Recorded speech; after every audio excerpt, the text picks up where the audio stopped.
গুৰু দক্ষিণা টকা কেতিয়ালৈ দিব, কিমানকৈ দিব, কেতিয়ালৈ এই আঁচনিখন কাৰ্যকৰী কৰাৰ দিশে আগবাঢ়িব বা এই বিষয়ে মুখ্যমন্ত্ৰী মহোদয়ে কি কয়, এই সকলোখিনি কথা আজি এই ভিডিঅ'ৰ জৰিয়তে জনাবলৈ গৈ আছোঁ। যিহেতু আপোনালোকে এতিয়া গম পাইছে এই যে যিসমূহ প্ৰতিশ্ৰুতি দিছিলে সেই প্ৰতিশ্ৰুতিসমূহ পূৰ কৰাৰ কথা মাননীয় মুখ্যমন্ত্ৰী মহোদয়ে ইতিমধ্যে উল্লেখ কৰিছে। আগন্তুক 5 বছৰত তেওঁলোকে এইটো কথা কৈছে যে ৰাইজৰ মাজত আমি যিখিনি প্ৰতিশ্ৰুতি দিছিলোঁ আমি এই সকলোখিনি কাম কৰিব লাগিব।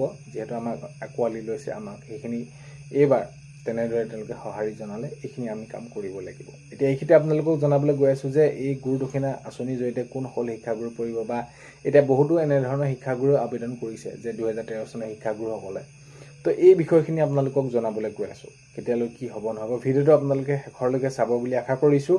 শেষত আপোনালোকৰ মন্তব্য কমেণ্টৰ জৰিয়তে জনাব আৰু এইখিনিতে আপোনালোকক সদায় কোৱাৰ দৰে চেনেলটোলৈ যদি আপোনালোক নতুনকৈ আহিছে চেনেলটো ছাবস্ক্ৰাইব কৰাৰ লগতে কাষতে থকা বেল আইকনটো প্ৰেছ কৰি অল কৰি থ'ব যাতে নতুন এটা ভিডিঅ' দিয়াৰ লগে লগে আপোনালোকে আগতীয়াকৈ চাবলৈ পায়।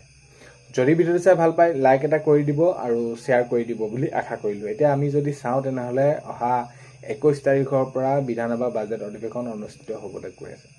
এতিয়া বিধানসভাত যিহেতু বাজেট অধিৱেশন অনুষ্ঠিত হ'বলৈ গৈ আছে, যিসমূহ চাকৰিৰ ক্ষেত্ৰতে হওক আগন্তুক সময়ত কাম কৰাৰ কথা মাননীয় মুখ্যমন্ত্ৰী মহোদয়ে এইখিনি জনাইছে যে 2 লাখ চাকৰি বা মহিলাসকলৰ বাবে আত্মনিৰ্ভৰশীল হ'ব লাগে, স্বাৱলম্বী হ'ব বাবে বিভিন্ন ধৰণৰ আঁচনি আৰু যুৱক যুৱতীসকলৰ বাবে এই বিষয়খিনি আচলতে প্ৰকৃততে আমি যদি চাওঁ বাজেটত এইখিনি ধৰে যে আগন্তুক বছৰটোত কোনসমূহ কাম কৰা হ'ব।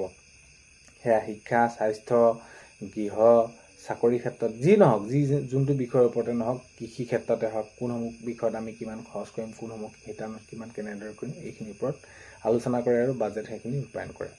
এতিয়া আমি যদি চাওঁ তেনেহ'লে মুখ্যমন্ত্ৰী মহোদয়ে যিহেতু নিৰ্বাচনৰ পূৰ্বতে হওক বা এইখিনি সময়ত যেতিয়া নেকি এই আঁচনিখন ৰূপায়ণ হৈছিলে গুৰু দক্ষিণা, তেতিয়া সেইখিনি উল্লেখ কৰিছিলে যে আমি এই যি প্ৰতিশ্ৰুতি দিছোঁ সকলোখিনি পূৰ কৰিম।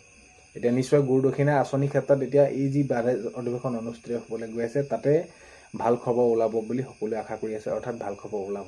এই প্ৰক্ৰিয়াটো অতি সোনকালে নাইকিয়া কৰিব লাগে বুলি মুখ্যমন্ত্ৰী মহোদয়ে নিজেই এইখিনি ভাষ্য প্ৰদান কৰিছিলে আৰু আপোনালোকে হয়তো সেইখিনি শুনিছে। তো সেইবাবে এই গুৰু দক্ষিণা আঁচনিৰ কথাত নিশ্চয় ওলাব যে এতিয়া আপোনালোকে যিটো প্ৰশ্ন সুধি আছে সেই প্ৰশ্নটোৰ উত্তৰ কেতিয়াও আপোনালোকে নাপায় যে কিমান পৰিমাণে এককালীনটো দিয়া হ'ব।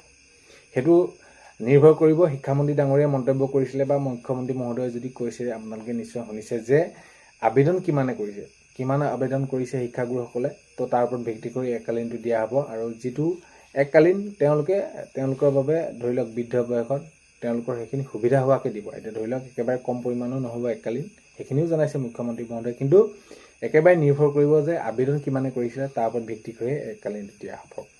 এতিয়া কোনসকলে পাব সেইখিনি স্পষ্টকৈ জনাই দিছিলে, কিন্তু আবেদন কৰাৰ ক্ষেত্ৰত যদি আমি চাওঁ বহুতো শিক্ষাগুৰু এনে আছে যে যি নেকি যেতিয়া নেকি 2013 চনত পদ প্ৰাধিকৰণ কৰা হৈছিলে তেতিয়া এনে শিক্ষাগুৰু আছে কোনোবা 2 মাহ, 3 মাহ, 4 মাহ, 6 মাহ, 7 মাহ, এবছৰ, 5 মাহ এই তেনেধৰণে পোৱা শিক্ষাগুৰুসকলেও আবেদন কৰিছে। কাৰণ কেলৈ মই আগৰ ভিডিঅ'বিলাক যেতিয়া নেকি আপোনালোকৰ বাবে ৰূপায়ণ কৰি আপোনালোকৰ মাজলৈ এৰি দিছিলোঁ তাত বহুতো শিক্ষাগুৰুৱে কমেণ্ট কৰিছিলে। এতিয়া যদি আমি চাওঁ তেনেহ'লে মূল উদ্দেশ্যটো গুৰু দক্ষিণা আঁচনিখন ৰূপায়ণ কৰা মাননীয় মুখ্যমন্ত্ৰী মহোদয়ে কি কৈছে যে যিসমূহ তেতিয়া বাদ পৰি গৈছিলে শিক্ষাগুৰুসকল, অৰ্থাৎ বাদ পৰি গৈছিলে মানে কি ধৰি লওক তেওঁলোকে একো এটা নাপালে, বছৰ বছৰ ধৰি তেওঁলোকে সেইখিনি খাটিলে বা তেওঁলোকে নাপালে, তেওঁলোকক যাতে এইটো সময়ত তেওঁলোকক কিবা এটা আৰ্থিকভাৱে অলপমান সবল কৰিব পাৰি এই উদ্দেশ্যেৰে আঁচনিখন ৰূপায়ণ কৰা হৈছিলে। কিন্তু সেই অনুপাতে যদি আমি চাওঁ যেতিয়া নেকি 2013 চনৰ পদ প্ৰাধিকৰণ কৰিছিলে সেই শিক্ষানুষ্ঠানসমূহ, তো তেতিয়া যদি আমি চাওঁ তেনেহ'লে এমাহ 2 মাহ পোৱা সেইজনো শিক্ষাগুৰু, 3 মাহ 4 মাহ পোৱা শিক্ষাগুৰুজনো অৱস্থাটো একেই, পানী ঠান চৰা।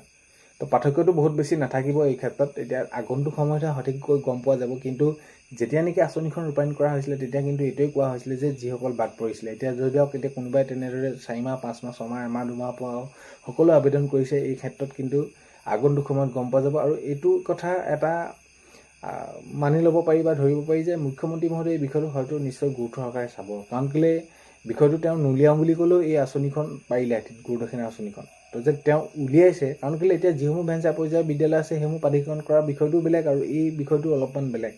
তো যে 2013 চনৰ পৰা প্ৰক্ৰিয়াটো যিহেতু তেওঁ সাঙুৰি ল'লে, এতিয়া এই ক্ষেত্ৰত আমি যে নিশ্চয় এটা ক'ব পাৰিম বা ধৰিব পাৰিম বা এইখিনি এটা বুজিব পাৰিম যে হয় নিশ্চয় এই কোনোবা ধৰি লওক 2 মাহ 3 মাহ পোৱা শিক্ষাগুৰুসকলেও পোৱা এটা সম্ভাৱনা আছেগৈ। কাৰণ কেলৈ তেওঁলোকৰ অৱস্থাটো একেই হ'ব, 2 মাহত কিমান টকা দিব, 30,000 পালে 60,000 বা 3 মাহ পালে 90,000।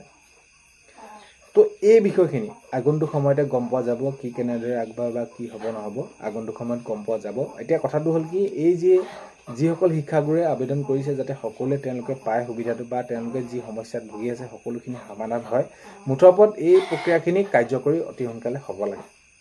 কাৰ্যকৰী হ'লে সোনকালে ভাল হ'ব, কাৰণ কেলৈ কাৰ্যকৰী যদি পলম হৈ গৈ থাকে তেনেহ'লে একেই অৱস্থা হ'ব। তো মুঠৰ ওপৰত আঁচনিখন যিদৰে এতিয়া ইমান তৎকালীনভাৱে উলিয়ালে আবেদন কৰিলে, এতিয়া গুৰু দক্ষিণা আঁচনিখনৰ ক্ষেত্ৰত যদি কাৰ্যকৰী অতি সোনকালে হয় তেনেহ'লে সকলোৰে বাবে বহুত বেছি ভাল হ'ব।